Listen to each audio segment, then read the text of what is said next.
नमस्कार, मैं आपकी संगीता पटेल और बहुत ही प्यारा कजरी गीत गा रहे हैं। और कजरी गीत जाएगा संगीता देहाती लोकगीत में और संगीता पटेल फेसबुक पेज पर। और गीत कैसे लगे कमेंट में ज़रूर बताना। आचार्य बीच लागल झालर मोतिया, आचार्य बीच लागल झालर मोतिया। खेल गईले काजरी कंधैया पकड़े आचरी, खेल गईले काजरी कंधैया पकड़े आचरी। आचार्य बीच लागल झालर मोतिया, आचार्य बीच लागल झालर मोतिया। मैया पूछे बातिया नयन से ढूंढ आंसुआ, मैया पूछे बातिया नयन से ढूंढ आंसुआ।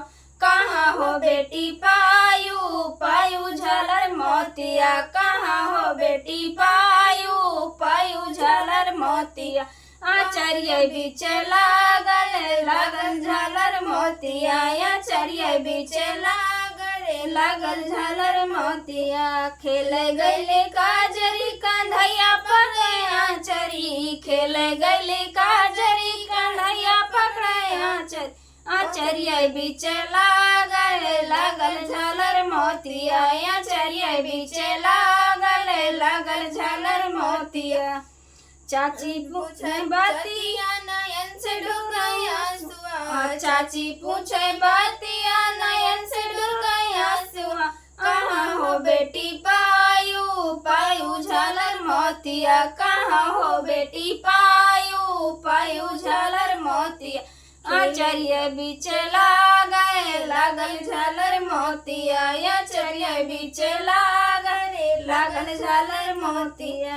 खेल गईले काजरी कंधैया पकड़े आचरी, खेल गईले काजरी कंधैया पकड़े आचरी। आचार्य बीच लागल झालर मोतिया, आचार्य बीच लागल झालर मोतिया।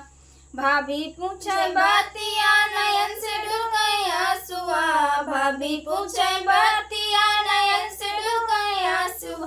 कहाँ हो बेटी पायू पायू झालर मोतिया, कहाँ हो नंदी पायू पायू झालर मोतिया।